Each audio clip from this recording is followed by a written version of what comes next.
I received an invitation to a high school reunion. It's not a large-scale event. It's a reunion for our senior year class. I remember receiving an invitation about 4 years ago, but I couldn't make it due to scheduling conflicts. This time, I'm planning to make it work and attend. I'm already in my mid-30s. Even if they weren't my closest friends, it wouldn't be bad to catch up with the folks I spent my sensitive teenage years with after a long time. I took another look at the invitation. Seeing the name of the man who initiated and is organizing the class reunion, I remembered something. Back in my senior year of high school, Andy came to me almost in tears and said this: "Nathan, you are going to take over the family business, right?" "I don't want to." His family ran a church, and his father was a pastor. He was crying back then in our senior year, saying he didn't want to become a pastor.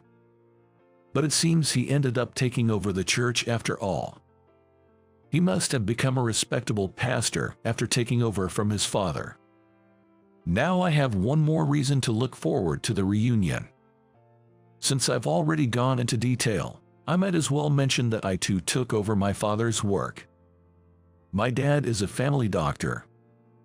It's the so-called family doctor or town doctor.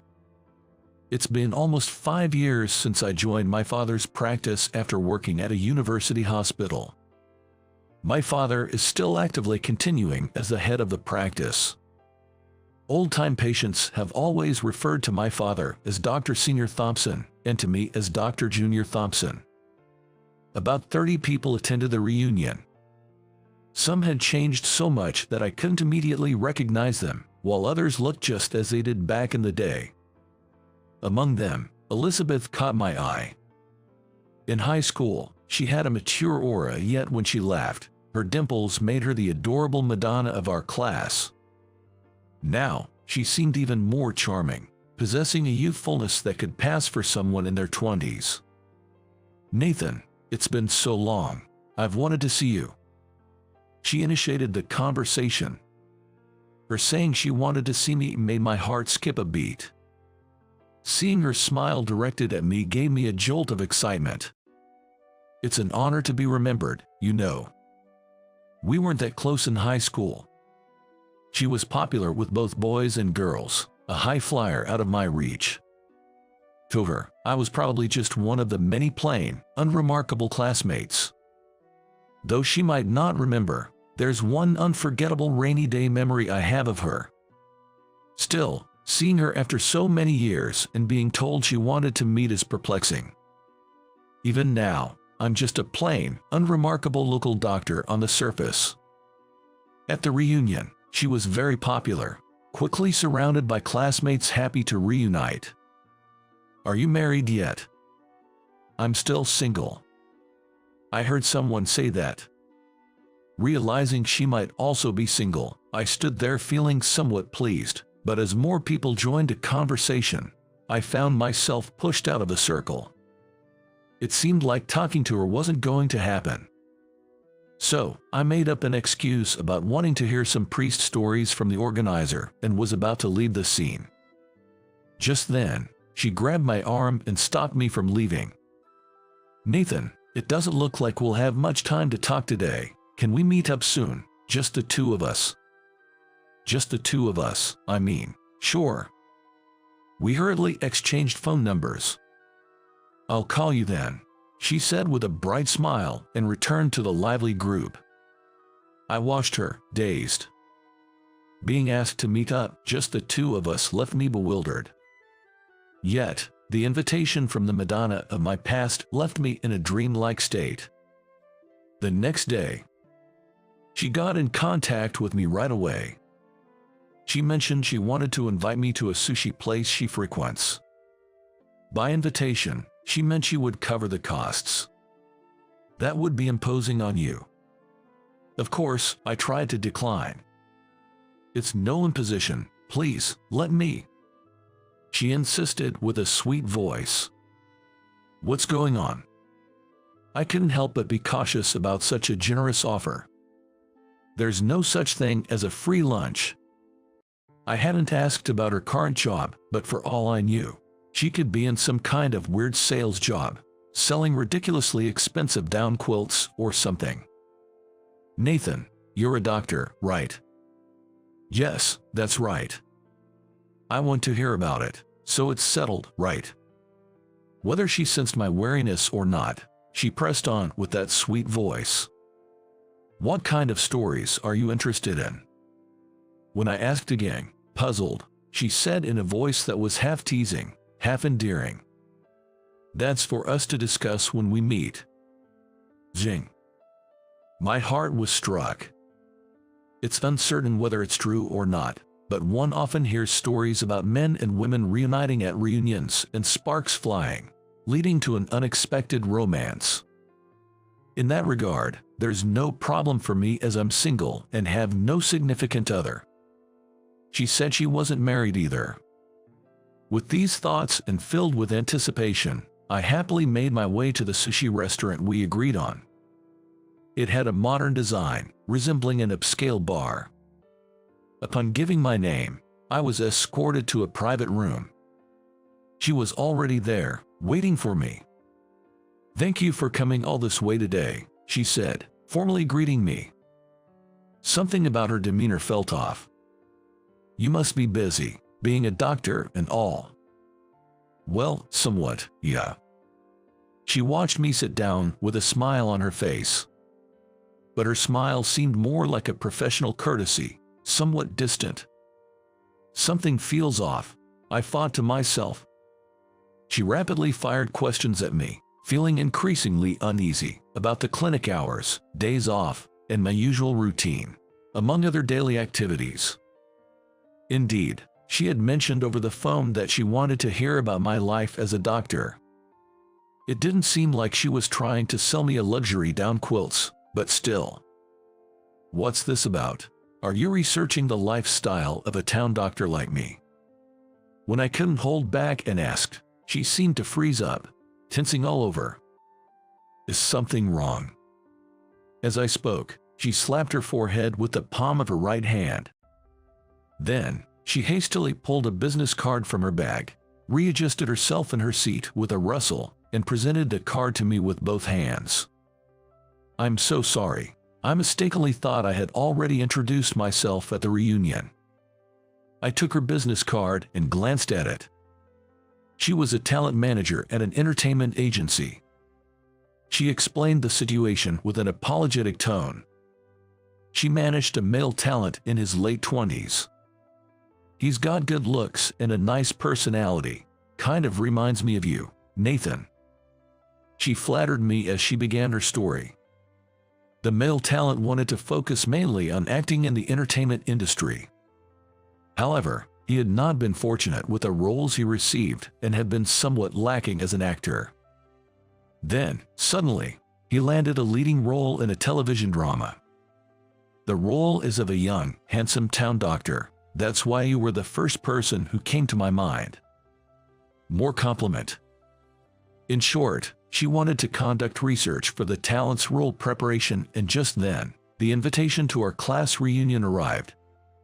As soon as she saw me, she blurted out how she wanted to meet me. Unbeknownst to me, I got carried away on my own. This was the gist of her story, but her flattery felt like a sales pitch at times. However, I figured she was just trying not to upset me, and let it slide. After all, she was just doing her job by approaching me. It was foolish of me to harbor any faint hopes. As I listened to her story, a question formed in my mind. It was about the TV drama where the talent she manages was cast in a leading role. Could it be? I'm so bad at this. I acted as if I had already told you about this and ended up asking all those impolite questions up front. After she finished explaining, she lightly tapped her head. Watching her do that, I found her slightly clumsy side rather endearing. And so, I decided to clarify my suspicion about the TV drama she mentioned her talent was starring in. "So, what's this TV drama about?" I asked casually, and she replied, "It's a late-night series, kind of a light-hearted mystery, I guess." Each episode is self-contained, spanning across 8 episodes in total. Each one lasts for 45 minutes. Each episode involved the young town doctor protagonist uncovering the mystery behind incidents occurring at a certain high school. There was no longer any doubt in my mind. There's an original work for it, right? I pretended to ask innocently. Yes, there is. It's a light novel genre. I wouldn't expect you to know about it, Nathan, since it's probably not your thing. If it was a light novel, then it was almost certainly the one I wrote. It turned out just as I had expected. I couldn't help but let a smile slip out. Then she took the original book out of her bag and held it up to me, saying, "The author, you see, has just recently made their debut." This newcomer novelist, who burst onto the light novel scene like a comet, was shrouded in mystery, with no public photos, age, or even gender disclosed. But I knew the true identity. It was me, inheriting my father's practice and working as a town doctor. The job of a doctor often involves long hours. Holidays are few and far between. Even outside of working hours, I can't relax because I might have to respond to emergencies or sudden changes in a patient's condition. There are also conferences and study groups to attend. But even doctors are human. Everyone is different. Some drink, some go out at night. In my case, my hobby during breaks was primarily munching on snack foods while reading. And it was always mystery novels. Being a private practitioner, as opposed to a hospital doctor, does allow for some flexibility in setting my own hours and taking days off, somewhat easing the long hours. Especially in my case, having my father around gave me significantly more free time than when I was working in a hospital. It was right after I switched from being a hospital doctor to join my father's clinic. I happened to read a mystery novel set in a medical environment. However, its plot was so far-fetched that I stopped reading midway. At the same time, I thought to myself, if something like this can be published, then I can write one too. The publisher of that book was holding a competition to discover new authors. With my newfound free time, I decided to take on the challenge of writing a mystery novel featuring a town doctor as the detective. I submitted my finished work to the competition. It didn't even get selected. However, later on, one of the judges from that competition, an editor, reached out to me. They said my writing and story structure needed work, but the medical aspects were realistic and good. They also found the setting of the main character as a town doctor interesting. Given that, I was invited by the editor to try my hand at a light novel he was planning. The idea was to use the town doctor from a story I had written as the detective in a high school mystery he was devising. The plan was to publish one story in a monthly magazine to gauge reader response, so over 6 months, I completed a work of about 80,000 words. This story was well received when published in the magazine, leading to a series and eventually a book publication. And now, that book was being turned into a TV drama. The show is a comedy with no gruesome incidents, where the recurring highlight is the protagonist, a town doctor, dramatically revealing a culprit with a "was you" moment. However, this is always interrupted by a call from an elderly patient, a childhood friend, asking for help with her unending diarrhea. As I absent-mindedly reflected on how I ended up juggling roles as both a town doctor and a novelist, she said, "That's why I'd like to hear more stories from you." "Sure, I can't promise I'll be of much help, though," I answered, pretending to be unaware. Maybe this was the moment to reveal that I was the mystery author behind the drama.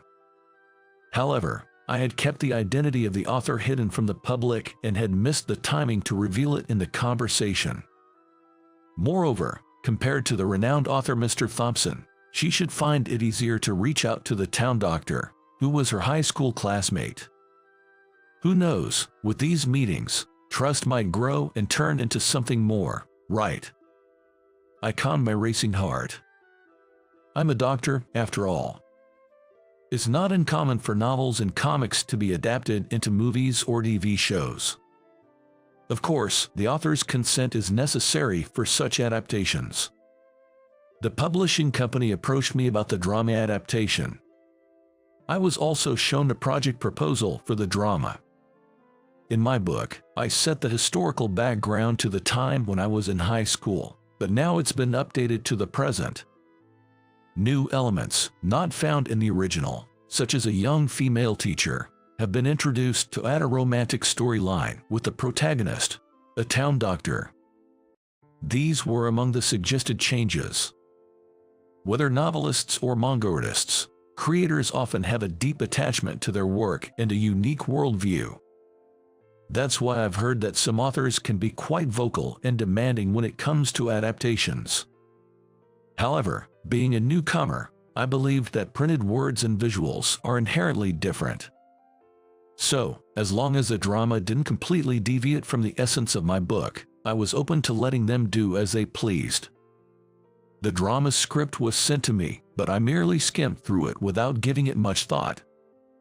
Little did I know, I would end up getting involved like this. A week later, she reached out, wanting to give me an update. In return for the last time we went out for sushi, I met up with her under the condition that it would be my treat at a place I knew. Sorry for choosing a place like this, even though I said it was my treat. I took her to a local Chinese restaurant near my clinic. It was my favorite spot for lunch, but it was my first time there at night. It has a nice, old-fashioned vibe, doesn't it? Contrary to her words, the look on her face as she scanned the restaurant clearly showed her bewilderment. I guarantee you'll like the taste. I casually ordered a couple of drinks and a few dishes for us. The drama was still in the pre-filming stage, doing script readings and costume fittings. When I asked if things were going smoothly, she replied, "Well, it's going smoothly, but," indicating there was a discrepancy between the protagonist she had envisioned and the reality. The protagonist in the original is more straightforward and simple-minded, you know. She pondered over this as she started with the spicy Chinese-style cucumber dish. "Oh, this is good."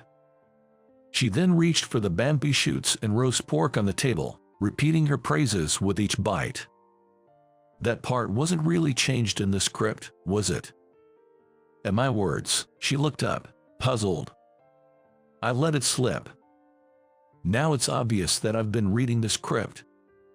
Well, I mean, that was a question. Isn't it like the original? Well, yes, but whether it was the talent she managed not getting the character right, or the director's guidance, she was clearly not satisfied. Stir-fried greens, wood ear mushrooms with eggs, and sweet and sour pork. We finished the meal with a mixed fried rice and left the restaurant. Thank you, it was delicious. It turned out to be just a regular dinner, didn't it? I remarked, but she shook her head. Talking to you, Nathan, I somehow feel better, thanks. A few days later, she contacted me to say that the filming had finally started. She was also present at the set. Though it was just the beginning and the final product was uncertain, she sighed, feeling that it still differed from her vision. But isn't it common for the protagonist to differ from the original in adaptations? While I'm not much of a drama buff, I am aware that it's not unusual for people to criticize casting decisions as being unsuitable or miscast. It's not just the protagonist, it's the overall tone. I wish it had more of the nostalgic feel like in the original. Her mention of nostalgic took me by surprise. I hadn't intended to infuse my book with nostalgia. However, I did reminisce about my high school days while writing. Perhaps she, having spent the same years at the same school, felt a connection and sensed nostalgia. But the setting of the drama is in the present, after all. Yeah, that's true, but how did you know? Once again, I had let something slip. It's just that, I heard it from you. I blurted out an excuse in my panic. She asked back, "Did I tell you that?" I lied, "Yes, I heard about it." That day, my clinic was closed. It had been raining since morning, and I had been cooped up in my room at home, doing some research. She contacted me around noon, saying that the outdoor shooting was canceled due to the rain and she had some free time, so she suggested we have lunch together. How about that Chinese restaurant we went to last time? I had been there for lunch the day before, but I agreed and we met up at the restaurant. We bumped into each other in front of the restaurant by chance. We shook off the raindrops from our umbrellas at the entrance and then went inside to place them in the umbrella stand. After we ordered and were seated across from each other, she took a book out of her bag. It was the book I wrote. This is the original book for the drama, but I decided to reread it from the beginning. She said, showing me the cover of the book, "Aren't you in the middle of shooting? Shouldn't you be reading the script rather than the original book?" I picked up mighty. "That's true, but I noticed something interesting." She leaned in, her eyes sparkling with excitement. And then she said, "It's similar, just like our high school days." I'd almost choked on the tea I was drinking. The description of the high school in the book, from the main gate to the school building connected by a gently curving uphill path, with holly bushes planted on one side and 2 tennis courts on the other, as well as the layout of the school buildings and the bicycle parking area, was exactly like our alma mater. "Aren't most school layouts somewhat similar?" I replied, trying to maintain my composure despite my inner panic. "There's more." She went on to say with certainty that certain characters in the story resembled our classmates, and in another episode, there were characters similar to other people we knew. "If you think it's a lie, you should read it too, Nathan. I'll lend you the book." I took the book she offered and placed it next to me on the table, pretending to be uninterested. I thought it was time to change the subject. I looked around the restaurant for a new topic. My gaze stopped at the umbrella stand by the entrance. I had a bad feeling. And that feeling turned out to be right. In episode 6, there's an umbrella theft incident. She didn't need to tell me. I was the one who wrote it. I remember it clearly. On a rainy day, an umbrella is stolen from the stand at the entrance of the school building. The umbrella belonged to the class's idol. The town doctor detective takes on the case, identifying 3 suspects. Mala student A, who had a secret crush on the girl and wanted an excuse to be close to her. Female student B, who was jealous of the popular girl and looking for an opportunity to harass her. Mala student C, who had previously been a victim of a similar crime and wanted to take revenge by stealing umbrellas indiscriminately. The protagonist, a detective and town doctor, had been lying in wait near the umbrella stand before it was even known that an umbrella had been stolen. He approached a female student, asking, "Was your umbrella stolen?" and cleverly deduced that male student A, who had walked her home under a shared umbrella, was the thief. The boy's motive was just to share an umbrella with the girl he liked, even if it was just once. I was amazed at how such a story could be dramatized, as she mentioned, "Don't you remember, Nathan?" Her expression was different than before, somewhat innocently cheerful.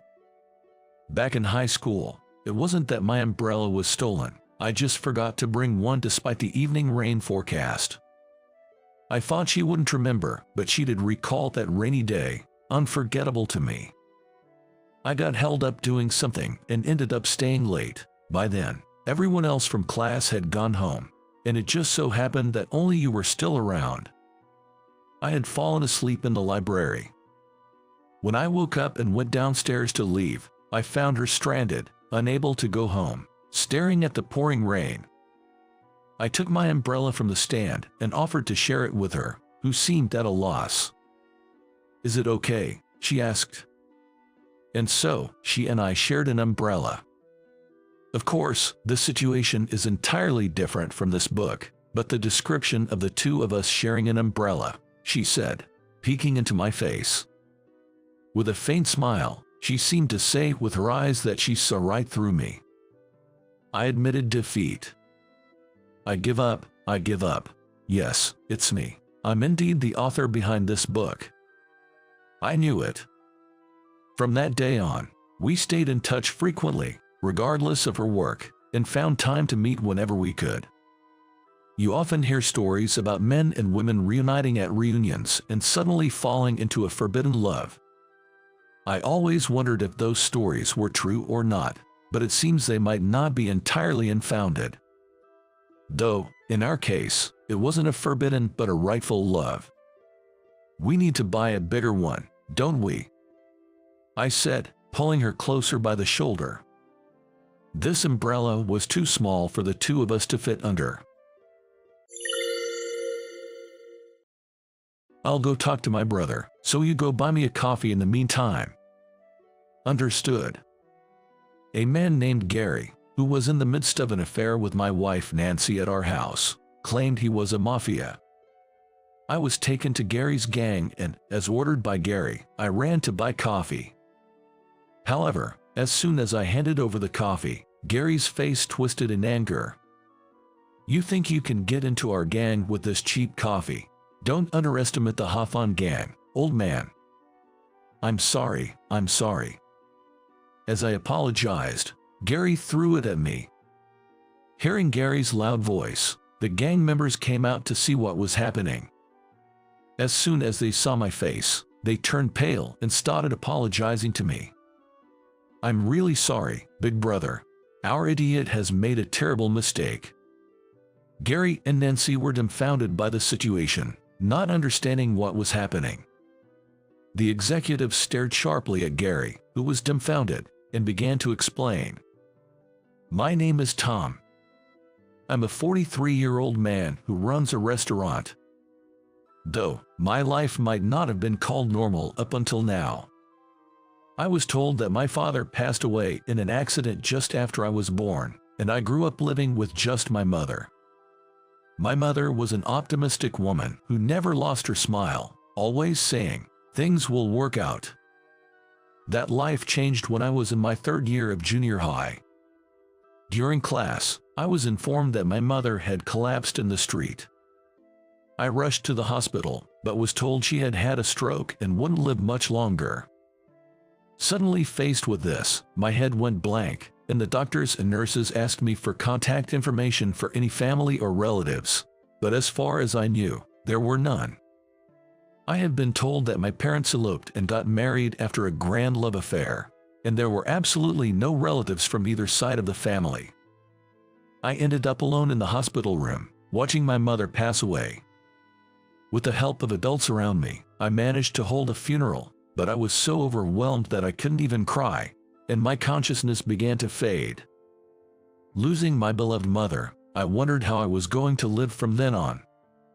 I had been studying to go to high school, but now I probably had to find a job. As I was still unable to grasp the reality of being all alone and hung my head, I heard someone's voice. Did my sister pass away? When I turned around, there stood a large, intimidating man. I wondered who he was, but then he showed a gentle smile and ruffled my hair. The strength in his big, warm palms shook not just my head but my heart as well. My name is Tyler. Your mother, she was my sister. If you've got nowhere to go, how about coming to my place? I had never heard of my mother having a brother, so I was utterly bewildered. However, after paying respects to my mother's portrait, my uncle muttered softly. In the end, I couldn't do anything for my sister. Seeing his profile, which resembled my mother's, I finally succumbed to exhaustion and fell into a deep sleep. From then on, I was taken care of by my uncle. Arriving at my uncle's house, I was surprised to find it was a luxurious mansion, complete with a pool and opulent chandeliers. I'm not a good man. That's why my sister left home and cut ties with us. I'll let you stay here for a while, but it's up to you to decide what you want to do. I couldn't agree with his words at all. How could a man who went to such lengths for me, a nephew he had just met, be anything but good? Seeing my expression, my uncle continued. Listen, I'm a mafia. To the society, I'm nothing but a nuisance. If you don't like it here, you can leave any time. I'll provide for your living expenses, so don't worry. Despite his gruff words, he looked me straight in the eyes and spoke his mind. I wanted to believe in this man. I want to stay here. All right, I couldn't do much for my sister, but I'll take care of you until you're on your own. Later, I learned that my uncle and my mother's father, my grandfather, used to be the head of this gang. Growing up in a noisy household, my mother tirelessly protected my younger brother, almost like a second mother, always taking care of him. However, as my mother grew up, she became troubled by her status as the daughter of a gang leader and eloped with my father, who had no connections to that world. My grandfather was furious that my mother had run away and disowned her. But my uncle, who was close to his sister, secretly had people look for her afterward. My uncle knew where my mother and I were living a few years ago, but by that time, he had already become the head of the gang himself. He didn't want to show us that he had become the kind of gang leader my mother had hated enough to flee from. Upon learning of my mother's sudden death, he reached out to me, having watched over us from afar in silence until then.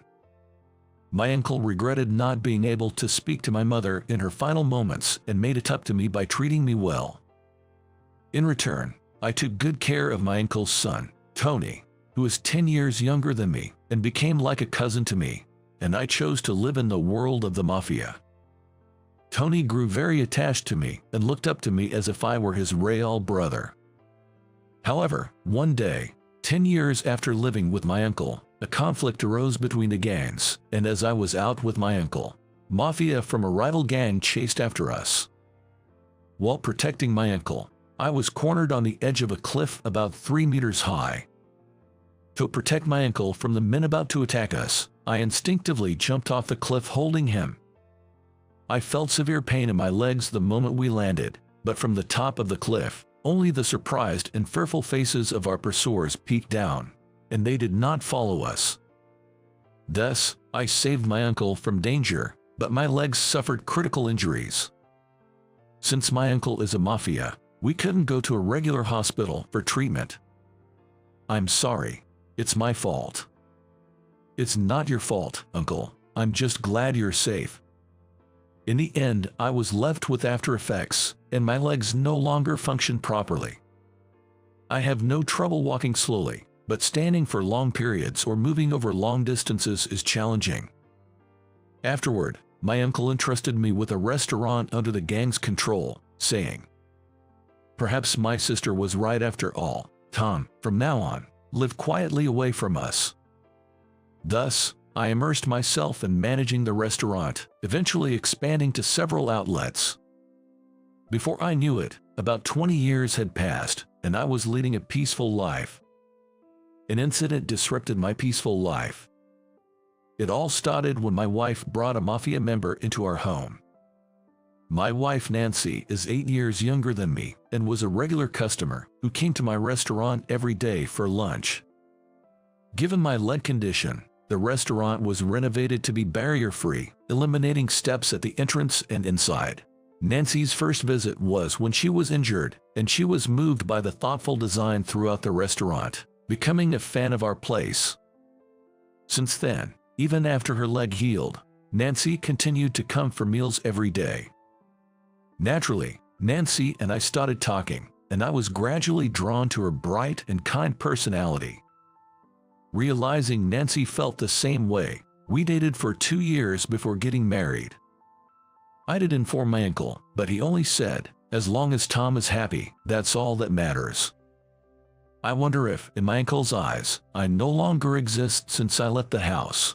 Honestly, it feels lonely. But I also thought it was time to stop relying on my uncle and start living on my own. I never told Nancy about my upbringing or past. So, I thought we would continue to live a life unrelated to the gang. With that in mind, Our peaceful days passed by leisurely. Then, one day, an unexpected person visited my restaurant. "You look well, Tony. It's been a while." My uncle's son, Tony, had grown up in the 20 years, and now he was the gang's underboss. "It's been about 20 years since we last met. I have something I want to tell you today." With that preface, Tony shared something with me. "No way, I can't believe this." "It's up to you to decide what to do next. I'll be going now." I was too shocked by what I had just heard to move.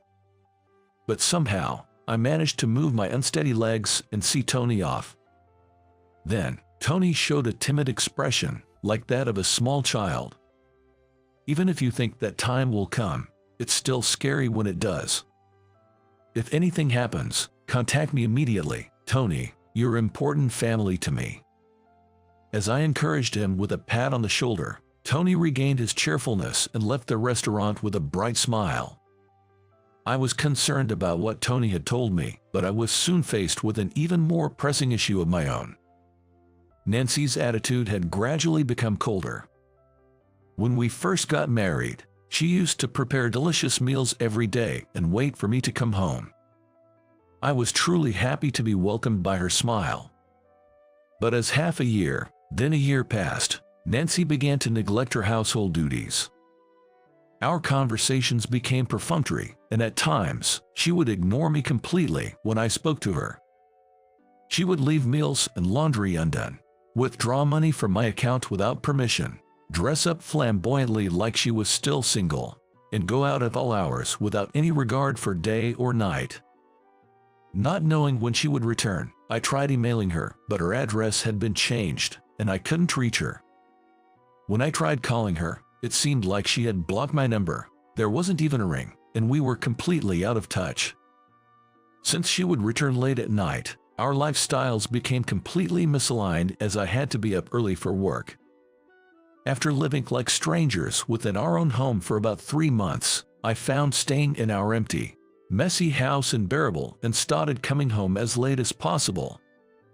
However, that day, there happened to be fewer customers, and I let the part-time staff go home early. Realizing there wouldn't be any more customers, I decided to head home earlier than usual. Upon opening the front door and seeing Nancy's high heels, I thought it was rare for her to be home. But at the same time, I noticed an unfamiliar pair of men's shoes next to hers, which made my heart start pounding. I broke out in a cold sweat, my body heated up, but strangely, my nerves became sharper. I immediately suspected infidelity, but I also considered the possibility that she might just have a friend over.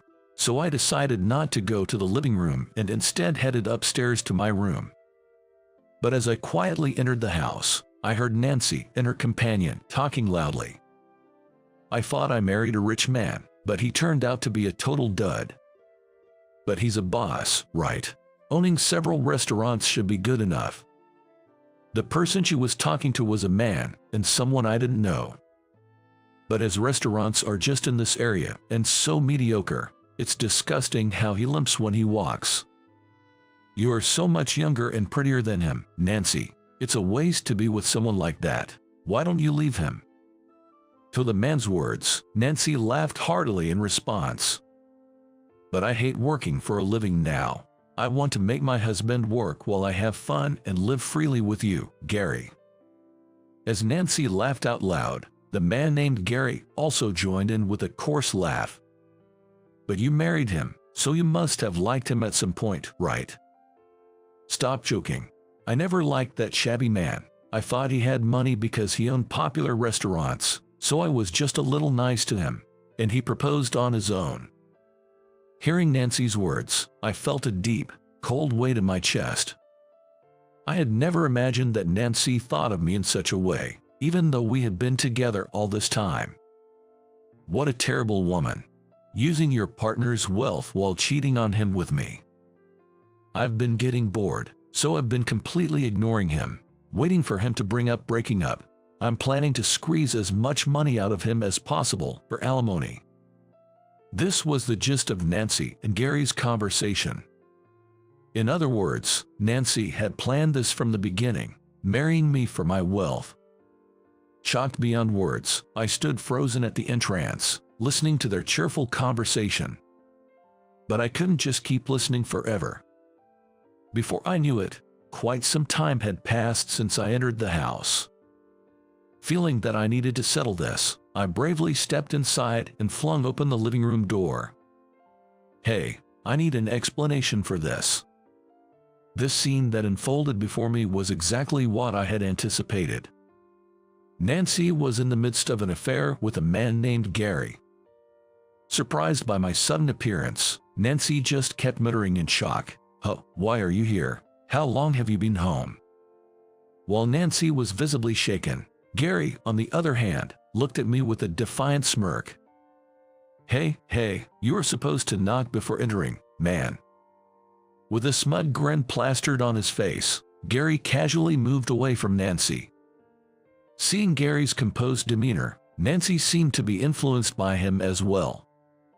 Forgetting her earlier panic, she calmly adjusted her hair and retorted with a defiant look, "What do you mean? It's exactly as you see. Is there a need for an explanation?"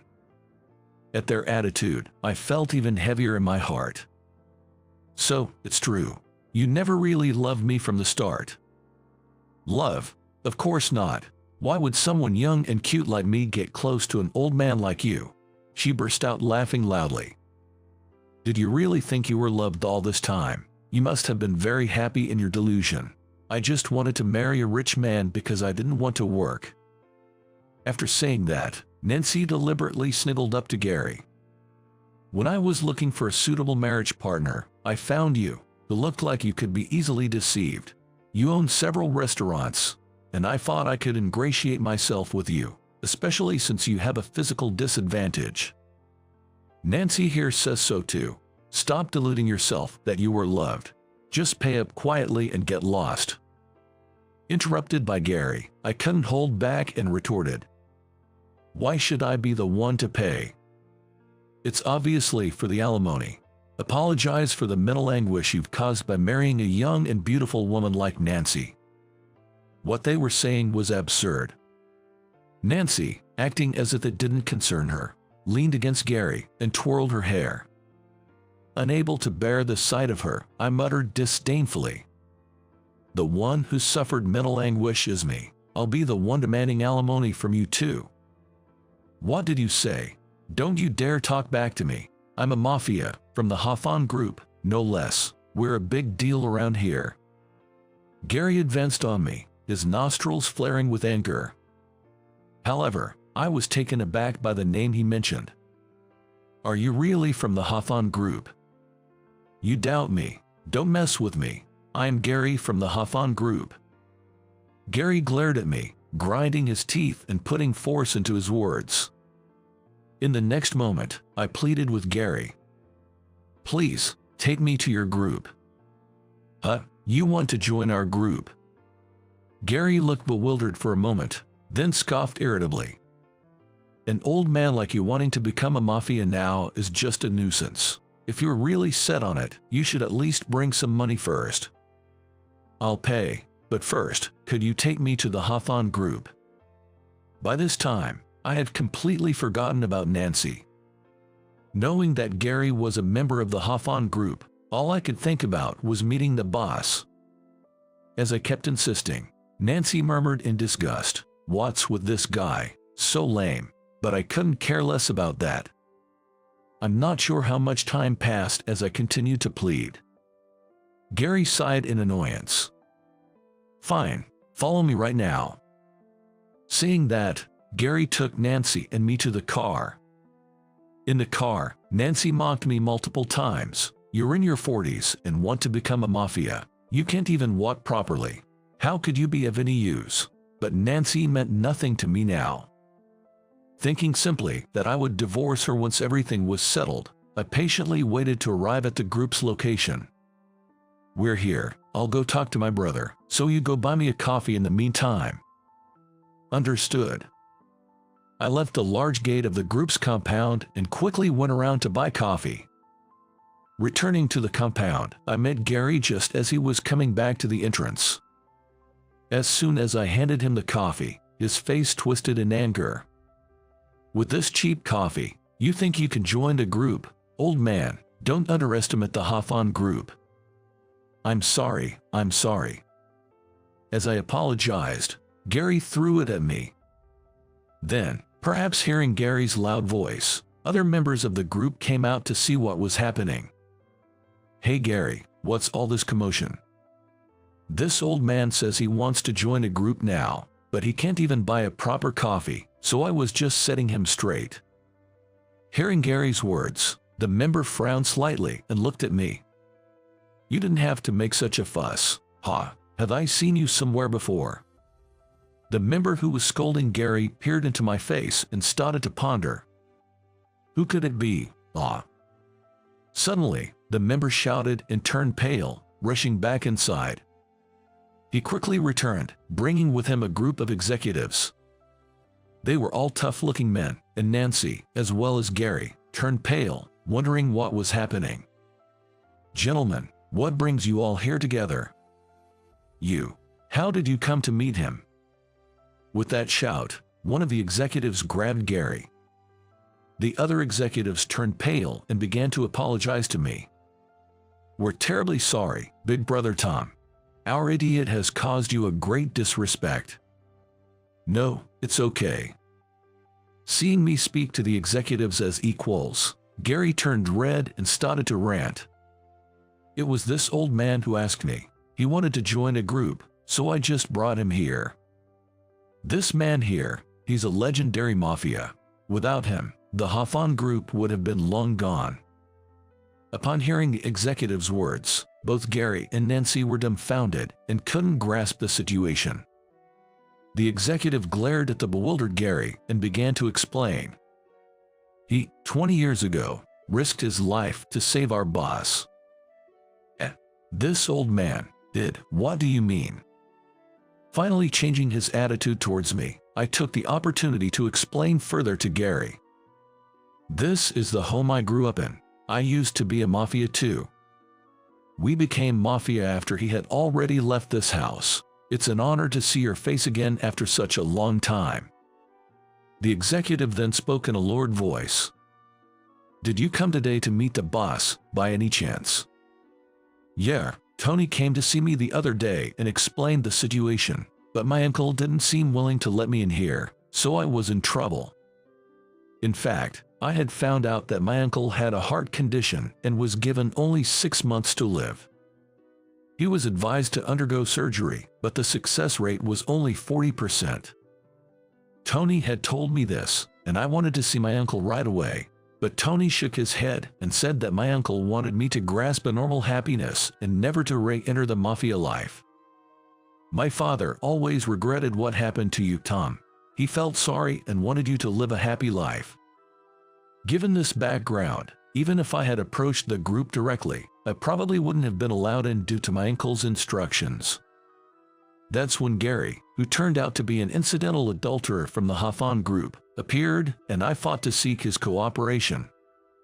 Upon learning everything, Gary trembled and began to apologize. "I'm so sorry. I had no idea about any of this. Please forgive me." As repeated apologies, so loud they might have grated the ground, seemed to annoy someone because more people came out from the back. It was Tony, the underboss himself. Seeing me, Tony's eyes widened in surprise. "Big Brother Tom, how did you get in here?" "By chance, I found someone willing to help." As the executives explained the situation to Tony, he raised his eyebrows in surprise. Big Brother Tom got cheated on, Well, guess this is my limit as a man." Tony frowned even more at my nonchalant laugh. "That's nonsense. There's no one more manly than you, Big Brother Tom. So, what will you do about that man?" Before I could answer, one of the executives stepped forward. "There's no need to bother the underboss with this. Gary will be expelled. He's tarnished the group's name, and he'll have to take full responsibility." With that, the executive took the now subdued Gary and disappeared somewhere. Then Nancy chimed in from the side. Desperately trying to charm me, she began to plead for forgiveness, doing her best to persuade me. I have nothing to do with this, right? It was just an affair, wasn't it? Affairs are unacceptable, mafia or not. Nancy shrank back at Tony's vehement anger, which caused a vein to bulge on his forehead. That's when I stepped forward, restraining Tony, and faced Nancy.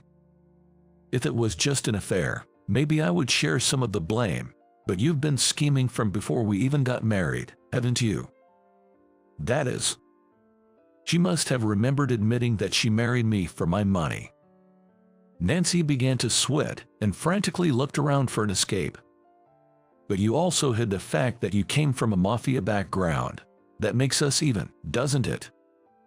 Certainly, it was wrong of me to hide my past, but you were trying to deceive me for money. Isn't that much worse than hiding being a mafia? At my words, Nancy just hung her head and started to cry quietly, unable to respond. That's when Tony stepped in. You really did a number on Tom, didn't you? Don't think he'll get off easy for this. The calmness of his voice somehow made the silence even more pronounced. Ever since our uncle fell, Tony had been effectively running the organization internally as the de facto leader. Thus, Tony's words carried the weight of a leader's, and everyone obeyed. Take her away. At Tony's command, the members took Nancy away. I later received the divorce papers, but that was the last time I saw Nancy in person. I'll leave the rest to you. Leaving those words behind, I started walking towards my uncle's room. My uncle was lying in a large room, quietly closing his eyes. Uncle. Tom, I told you not to come. You're free now. You can live your life. Forget about me. Unable to bear hearing my uncle's stifled voice, I knelt down and grabbed his hand. The first day we met, he patted my head with his large, warm, and strong hand. Now, that same hand feels thin, cold, and considerably smaller. Uncle, you once said you regretted not meeting my mother before she passed away. That's... My uncle seemed to choke on his words, reminded of his own past statements. I gripped his hand tighter. I would surely regret it if I didn't come and see you. That's why I came. I'm living freely. You got me there. My uncle replied with a hearty laugh. And so, I decided to stay by my uncle's side, from his hospitalization through to surgery. On the day of the surgery, Tony and I went to encourage him, and the surgery was a success. Now, he's slowly regaining his lost strength and spending his days peacefully. Afterward, Gary was excommunicated and lost the right to use the organization's name. Without the ability to return to a normal life, he wandered from job to job until his funds ran dry. When he applied for welfare, it was denied due to strict laws against organized crime. Eventually, without any money left, he had to beg for loans from associates, and unable to pay the interest, he went bankrupt. As a result, he is apparently being made to do physical labor at sites related to the organization. He works to the point of exhaustion every day, gradually paying off his debt bit by bit. As for Nancy, it seems she was forced to work in a nightclub. Due to embezzlement from her affairs and the substantial debt she accrued for my alimony, she reportedly works tirelessly from morning till night without a day off, serving customers. Because of the exhaustion, she aged rapidly. Still in her 30s, she looks almost 50. Once her appearance deteriorated, she was relegated to cleaning, being worked to the bone. As for me, my uncle was finally discharged from the hospital, and we held a celebration at the organization. Having been away for 20 years, I could see how much my uncle had aged, and it brought a lump to my throat. Thank you for saving me. I'm truly grateful you took me in that day. Expressing my sincere gratitude, my uncle just nodded deeply without saying a word. He decided to pass the leadership to Tony, and he retired. For his retirement, he chose to help out at the restaurant I run. He always had a passion for coffee, and now he serves as a taciturn barista, offering delicious coffee to our customers. Sometimes, Tony visits the shop between his duties, and we compare coffees, enjoying satisfying moments. I plan to continue repaying the kindness my uncle showed me in the past and live peacefully.